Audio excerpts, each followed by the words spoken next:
사도신경으로 신앙 고백 드리겠습니다.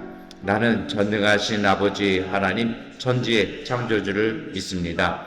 나는 그의 유일하신 아들 우리 주 예수 그리스도를 믿습니다. 그는 성령으로 잉태되어 동정녀 마리아에게서 나시고 본디오 빌라도에게 고난을 받아 십자가에 못 박혀 죽으시고 장사된 지 사흘 만에 죽은 자 가운데서 다시 살아나셨으며 하늘에 오르시어 전능하신 아버지 하나님 우편에 앉아 계시다가 거기로부터 살아있는 자와 죽은 자를 심판하러 오십니다.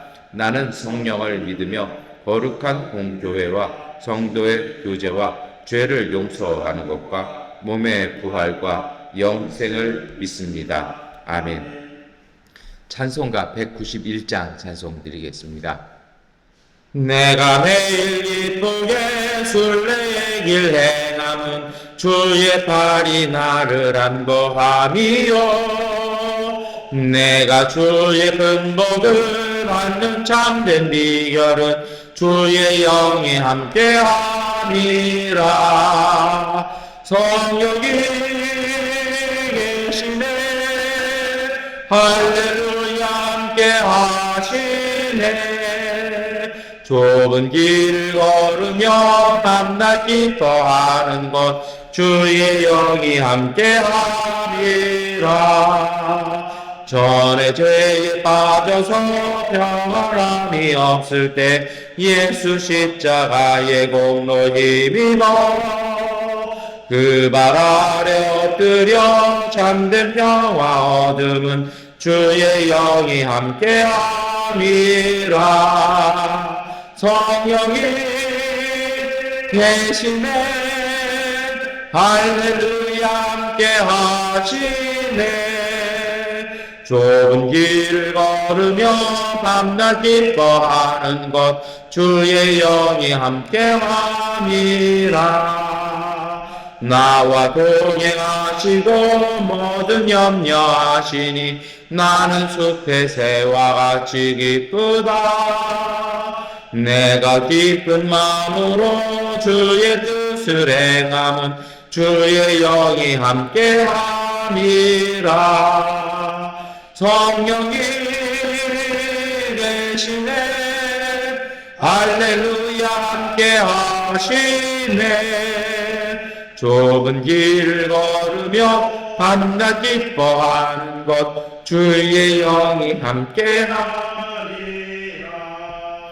세상 모든 욕망과 나의 모든 정욕은 십자가에 이미 못을 박았네 얻은 밤이 지나고 무거운 짐 벗으니 주의 영이 함께함이라 성령이 계시네 할렐루야 함께하시네 좁은 길을 걸으며 밤낮 기뻐하는 것 주의 영이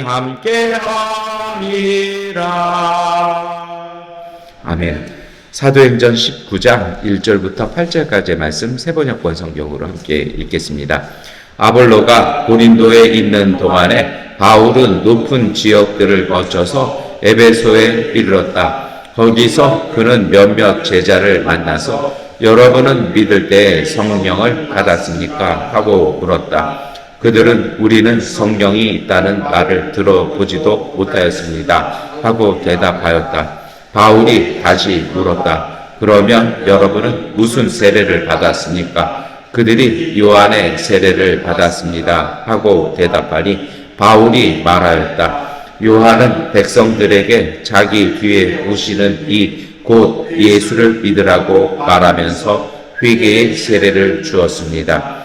이 말을 듣고 그들은 주 예수의 이름으로 세례를 받았다. 그리고 바울이 그들에게 손을 얹으니 성령이 그들에게 내리셨다. 그래서 그들은 방언으로 말하고 예언을 했는데 모두 12사람쯤 되었다.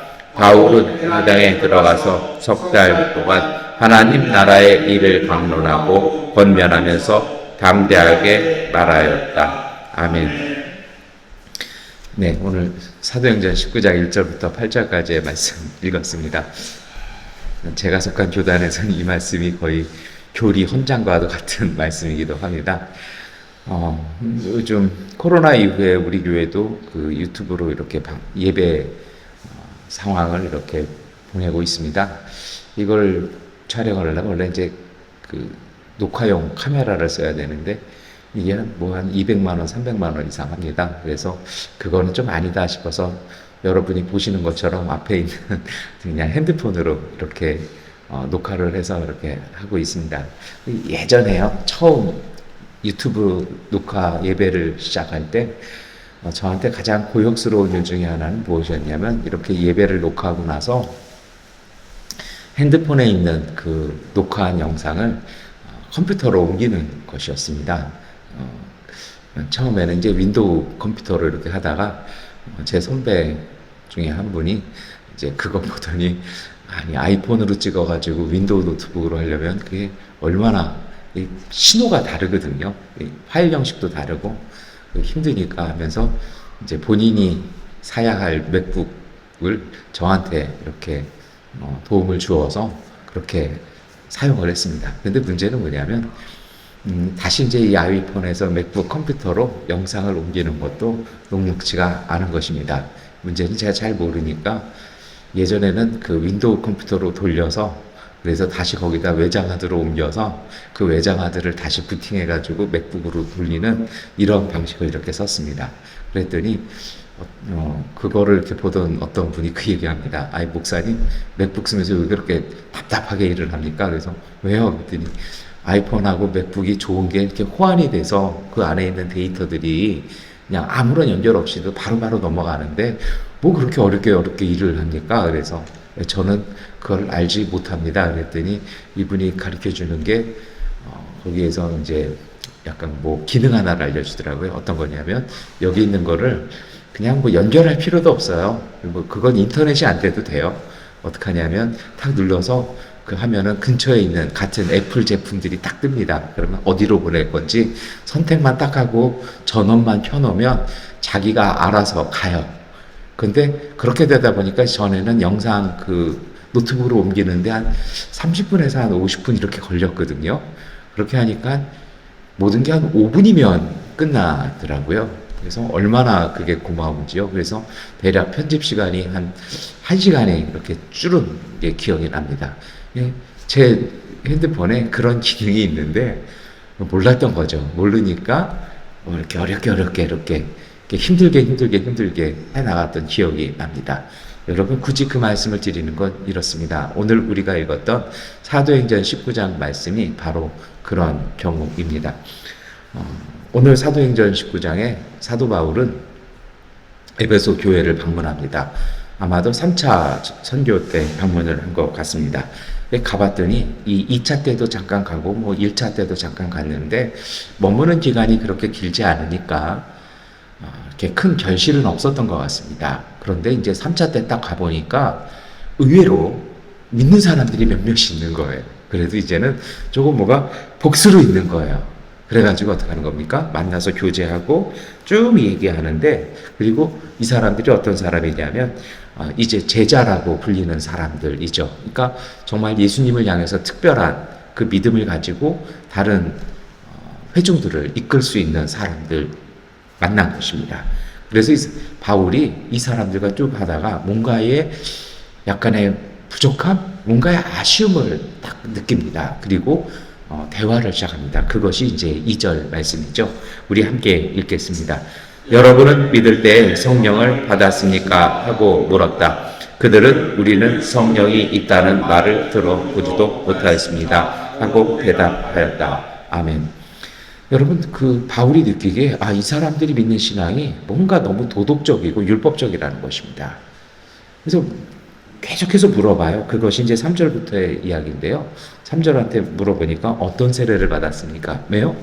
본인이 예수님을 통해서 그리고 사도와 교회들을 통해서 전해받은 복음 그 내용과 조금 뭔가 다르더라는 거예요. 그래서 세례를 받았다고는 하는데 성령도 모르고 그래서 물어봤더니 요한의 세례를 받았다라는 거예요. 그러니까 아마도 요한의 제자들이 전해온 그 예수님에 대한 진화, 예수님도 세례 요한한테 세례를 받으셨습니다만 세례 요한의 제자 중에도 예수님 제자된 사람들이 있거든요. 그러니까 아마도 예수님의 직계 제자가 아닌 세례 요한의 그 세례를 받고 예수님에 대한 증언을 들었던 사람들이 예수님을 믿은 것이죠. 요한의 세례를 받았다고 하니까 요한의 세례는 그 회개의 세례거든요. 그러니까 어떻게 보면 약간 좀 도덕적인 세례일 수도 있어요. 그리고 그런 얘기를 들으니까 이분들이 예수님의 복음을 직접 들은 건 아니구나 하면서 이제 사도 바울이 다시 복음에 대한 그분들이 알지 못하는 이야기를 해주는 겁니다. 그것이 이제 4절 말씀부터인데요. 그 동일점을 찾아가는 거예요. 뭐냐면 여러분이 받은 세례는 요한이 베푼 세례인데 요한이 베푼 세례도 예수님을 증언하는 세례입니다 라고 이야기를 합니다. 그리고 나서 사도 바울은 그 에베소에 있는 그 제자들에게 예수 그리스도의 이름으로 받는 세례, 다시 말하면 예수 그리스도의 복음을 다시 전합니다. 그것이 바로 이제 5절 말씀인데 함께 읽겠습니다. 이 말을 듣고 그들은 주 예수의 이름으로 세례를 받았다. 아멘. 세례를 베푼다라는 것은요, 그 전에 반드시 거치는 과정이 있죠. 복음을 다 전해 듣고 그것을 믿고 따르기로 결심한 사람들이 고백하는 것이 세례입니다. 그러니까 이제 주 예수 그리스도의 복음을 전한 것입니다. 근데 문제는 앞에 처음에 이야기했던 것입니다. 주 예수의 이름으로 세례를 받는 것, 그것만으로 마침표는 아니라는 것입니다. 처음에 사도 바울이 물었던 것이 있습니다. 성령을 아십니까? 라고 물었죠. 그리고 나서 세례를 베푼 후에 이제 다시 기도해 주기 시작합니다. 그것이 이제 6절 말씀인데 우리 6절, 7절 말씀 함께 읽겠습니다. 그리고 바울이 그들에게 손을 얹으니 성령이 그들에게 내리셨다. 그래서 그들은 방언으로 말하고 예언을 했는데 모두 12사람쯤 되었다. 아멘. 주 예수의 이름으로 세례를 받고 나서 사도 바울은 손을 얹어서 안수하면서 성령이 임하시기를 간절히 기도해 준 것입니다. 물론 이렇게 기도했을 때는 그 제자들도 성령을 사모했기 때문에 이것이 가능한 것이죠. 그랬더니 어떻게 됩니까? 성령을 받은 그들이 방언으로 말하고 예언을 말했다라는 것입니다. 그리고 오늘 사도행전의 말씀은 이 사람들이 12사람 되었다라고 이야기합니다. 12사람쯤이죠. 그러니까 이 얘기는 어떤 얘기입니까? 의도적으로 12이라는 숫자에 끼워 맞췄다라는 거죠. 12이라는 숫자는 어떤 말이냐면 교회를 상징하는 말입니다. 이로써 에베소의 교회가 정식적으로 이제 세워졌다라는 그 이야기를 이렇게 하고 있는 것입니다. 여러분, 이 말씀 우리가 이 아침 어떻게 묵상하고 기도해야 할까요? 제가 속한 교단에서는 이 말씀을 중요하게 여긴다고 말씀드렸습니다. 그래서 성령 세례의 증언은 방언과 예언이라는 그러한 약간 교리도 있습니다. 이건 맞는 얘기입니다. 그러나 그것만으로는 뭔가 아쉬움이 있지 않을까요? 왜 그럴까요? 여러분, 우선은 첫 번째로 이것을 보아야 합니다. 예수 믿는다라는 것은요, 성령과 함께하는 삶을 사는 것을 얘기합니다. 성령과 동행하지 못한다라면 그것은 뭔가 부족한 것이라는 것이죠. 오늘 사도 바울은 그 얘기를 합니다. 그것이 제가 속한 교단인 순복음교회에서만 그렇게 말하는 것은 아닙니다.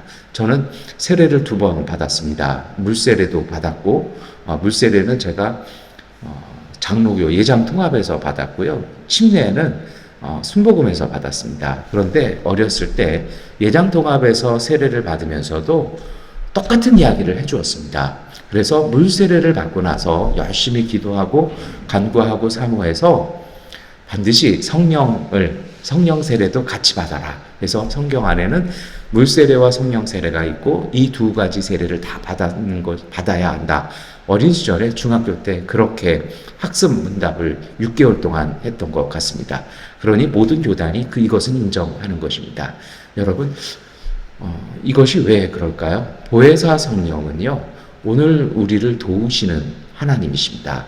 오늘 우리와 함께 하시고 우리를 이끌어 가시는 분이십니다. 예수님께서 우리를 돕기 위해서 우리에게 특별하게 보내주신 선물이기도 합니다. 그 성령은 오늘 우리를 성도답게 그리고 예수님의 제자로 살도록 하게 하시죠.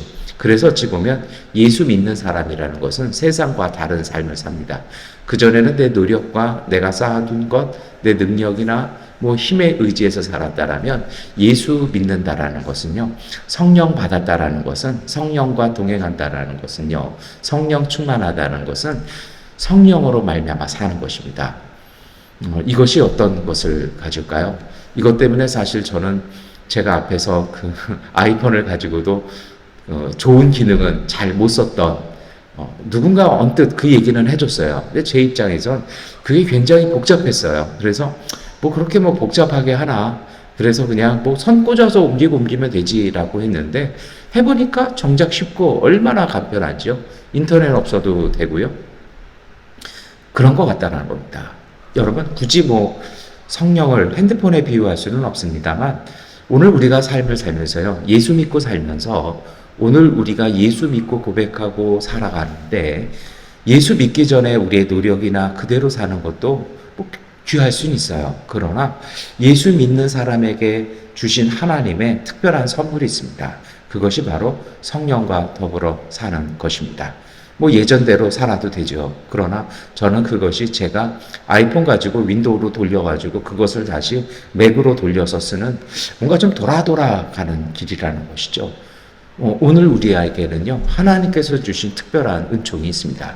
그것이 바로 성령으로 말미암아 사는 것입니다.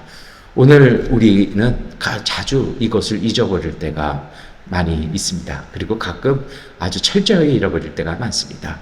근데 여러분, 기억하셨으면 좋겠습니다. 예수 이름 믿고 예수의 세례를 받은 오늘 우리에게 성령은 우리와 함께 하십니다. 그리고 그 성령은 오늘 우리 가운데 우리를 위해서 친히 간구하시고 우리를 도우시고 우리를 위하여 일하십니다. 그래서요, 이제 우리가 우리의 노력만으로, 우리 힘만으로 하는 것도 중요하겠지만은, 믿음이란, 예수 믿는다라는 것은요, 우리를 위해서 역사하시는 성령의 역사를 순종하고 따라가는 것입니다. 우리가 어떤 일을 할 때, 누군가를 만나고 대화하고 일할 때 우리의 노력도 중요하겠습니다만, 이 모든 일들을 이끌어 가시는 성령께서 역사하심을 믿고 보혜사 성령께 그것을 맡기는 그 믿음, 그 순간의 그 선택, 그리고 어떻게 이야기할까요? 의지라 그럴까요? 그것을 우리가 좀 가지고 살았으면 좋겠습니다. 특별히 이 양곤에 살면서 정말 이런 거 저런 거 하루도 맘 편하지 못하게 끊임없이 이벤트가 생겨나는 땅에 살고 있는데요. 그것을 오늘 우리가 일일이 다 대처하다 보면 왠지 힘도 지치고 피곤하고 마음도 예민해지고 날카로워질 때가 있습니다. 그것이 아니라 이제 그 모든 일에서 잠시 우리의 노력들은, 우리의 힘들은 조금 힘은 빼고요, 성령께서 우리에게서 역사하신다는 것을 믿고 의지해 보았으면 좋겠습니다. 우리 안에 그 기능이 있음을, 그러한 힘이 있음을 믿으시기를 축원합니다. 가끔 그런 분들이 있어요. 저도 그렇게 성령에 의지해서 성령 충만한 삶을 살고 싶은데 제가 아직 방언을 잘 못합니다. 제가 아직 예언을 못합니다. 제가 속한 교단에서 성령 충만의 열매는, 증거는 방언과 예언이라고 적혀 있습니다. 그런데요, 그것은 제 생각에는 50년대부터 80년대까지의 어떤 교회의 고백이었다고 생각합니다. 방언과 예언의 그 시대를 지나고 나서 오늘 우리에게 있어서는 이게 이제는 좀 바뀌어야 될 것 같다는 생각이 듭니다. 첫 번째 예는 이것입니다. 성경은 성령의 열매, 곧 증거를 갈라디아에서는요, 9가지 열매를 통해서 얘기합니다. 그런데 이 9가지 열매가 신기한 능력, 신비한 삶, 그것이 아니라 품성입니다. 하나님을 닮아 있는 성품, 정말 바르고 따스하고 생명력 있는 성품들, 이것을 얘기합니다. 저는 어찌 보면 이제 우리가 방언과 예언 그 자체를 저는 부정하는 것 아닙니다. 방언은 귀한 것이고요, 예언도 우리가 귀한 것입니다. 그런데 이제는 그 이해를 조금 더 깊게 보아야 합니다. 방언이란 무엇일까요? 2가지죠. 알지 못하는 이야기를 우리가 막 한다거나, 아니면 다른 이들의 이야기들을 우리가 다 알아듣는 것입니다. 사도행전 쪽 방언이죠. 근데 여러분, 그렇게 성령 세례의 중요한 증거인 방언과 예언이 성경 안에서는요, 신약 성경 안에서는 사도행전과 고린도 전서 후서밖에는 언급이 안 됩니다.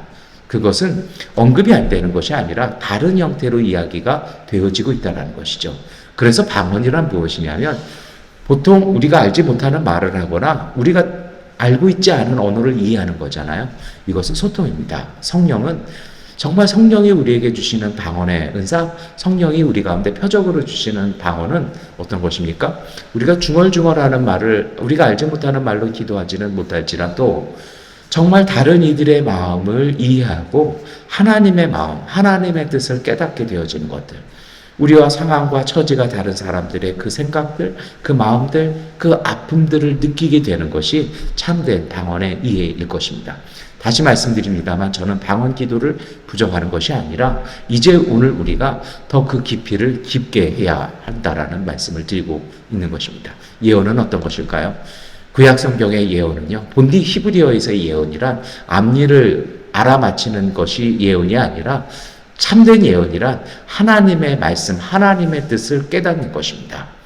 그래서 이 두 가지를 합하면 딱 맞습니다. 하나님을 깨닫는 것, 하나님의 마음을 아는 것, 성령의 세례받은 사람, 성령에 충만한 사람들, 성령에 의지하는 사람들은 이것을 따르는 사람입니다. 저는 앞서서 그런 얘기를 드렸습니다.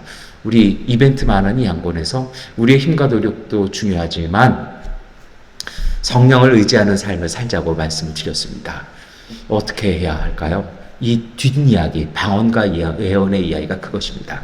여러분, 오늘 우리의 삶에서 우리가 하는 일들 속에서 방언과 예언, 다시 말하면 성령으로 충만한 삶이란 그 모든 일 앞에서 모든 이들의 마음을 소통하는 것입니다. 느끼는 것입니다. 그리고 예언, 하나님의 뜻을 깨닫는 것입니다. 다시 말하면 어떤 일을 하든 우리가 무슨 일을 하든 모든 일을 하면서 하나님의 뜻을 찾고 그 일에 상관된 그 주변의 모든 이들의 마음을 살펴 헤아릴 때 여러분, 오늘 우리는 우리가 갈 길들이 보이기 시작합니다.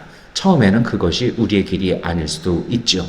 그러나 하나님의 뜻을 느끼기 시작하고요. 그 일에 관련된 모든 사람들의 마음을 느끼기에 조금은 어려워 보고 힘들어 보이는 길이지만 그것을 믿음으로 선택할 때에 그 모든 일들을 이루어 주시는 하나님의 놀라운 신비를 우리 모두가 체험하게 될 것입니다. 우리를 위해서 친히 일하시는 성령께서 우리 앞서서 일하시는 것을 우리가 보게 될 것입니다. 여러분, 오늘 이 사도행전의 이 말씀 속에 중요한 부분이 하나 있습니다. 이 에베소의 제자들이요, 바울의 이야기를 듣고 다시 세례를 받아요. 그리고 바울이 안수하며 기도해 줄 때 성령이 임합니다. 보통 이 말씀을 읽으면 사도 바울의 안수 기도는 참 능력이 있다. 우리는 이렇게 읽습니다.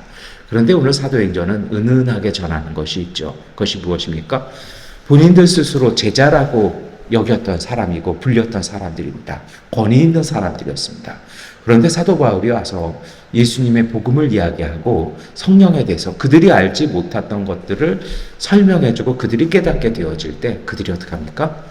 즉각적으로 순종합니다. 어제 주일 말씀에도 제가 그런 말씀을 드렸던 것 같습니다. 좋은 땅이란 하나님의 말씀을 깨닫는 사람들, 다시 말하면 깨달음이란 그것을 이해해서 내 것으로 만드는 사람들이라고 말씀을 드린 것 같습니다. 오늘 이 에베소의 제자들이 그렇게 하고 있는 것입니다. 그들은요, 이 사도 바울의 증언 앞에서 그들은 순종합니다. 그들이 순종하였기에 그들은 예언도 하고 방언도 하며 성령의 임재를 그 은총을 받아들이기 시작합니다. 그리고 성경은 비로소 그들을 12사람쯤 되었다. 비로소 그들이 교회라고 얘기하는 것입니다. 그래서 교회는 하나님의 뜻 앞에서 순종하는 교회입니다. 그것이 오늘 우리의 믿음 되어야 할 것입니다. 여러분, 우리가 그렇게 하나님의 뜻 앞에서 순종해서 힘들어 보이고 그게 과연 얼마나 갈 수 있을까라는 생각이 들지만 믿음으로 순종하기 시작할 때, 그 말씀 앞에 순종하기 시작할 때 우리의 힘으로는 되어지지 않지만 성령께서 우리 가운데 이루시는 놀라운 은총이 오늘 우리 가운데 열매로 맺어질 것입니다. 오늘 우리에게 그 능력이 함께 있습니다. 그 능력, 그 믿음으로 오늘 하루의 삶도 승리하시기를 축원합니다. 기도하겠습니다. 전능하신 아버지 하나님, 오늘 우리가 예수를 주로 고백하고 세례받았으니 매일의 삶, 모든 순간의 삶 속에 성령으로 충만하게 하여 주시옵소서. 하나님의 성령이 오늘 우리 가운데 역사하여 주셔서 하나님의 뜻을 깨닫게 하시고 우리와 함께하는 모든 이웃들의 마음을 깨달아 소통하게 하여 주시옵소서. 하나님의 뜻이 주시는 그 깨달음 속에 하나님의 말씀과 그 뜻 앞에서 순종하여 그 길 걸어갈 때 성령께서 우리 가운데 이루시는 놀라운 일들을 하나님 우리가 체험하며 기뻐할 수 있는 복된 사람들 되게 하여 주시옵소서. 너희가 믿을 때 성령을 알지 못하였느냐라고 물어보는 이 사도 바울의 질문이 오늘 우리의 삶 속에서 우리가 문제를 만날 때마다, 낙심될 때마다, 불안할 때마다, 두려움 때마다 하나님 우리에게 주시는 주님의 말씀 되게 하셔서 어렵고 힘들고 불안하고 낙심될 때마다 보혜사 성령 가운데 의지하여 우리의 무릎을 굳세게 딛고 일어서 하나님의 성령께서 우리 가운데 이루어 주시는 놀라운 역사들을 보며 체험하며 열매 맺는 믿음의 신앙인들 되게 하여 주시옵소서. 어떤 일들, 어떤 상황을 만나든 예수 그리스도의 이름으로 고백하며 기도할 때마다 응답받게 하여 주셔서 능력 있는 믿음의 가정들, 그 손길들 되게 하여 주시옵소서. 예수 그리스도의 이름으로 기도드립니다. 아멘. 하나님께 기도하는 시간 갖겠습니다.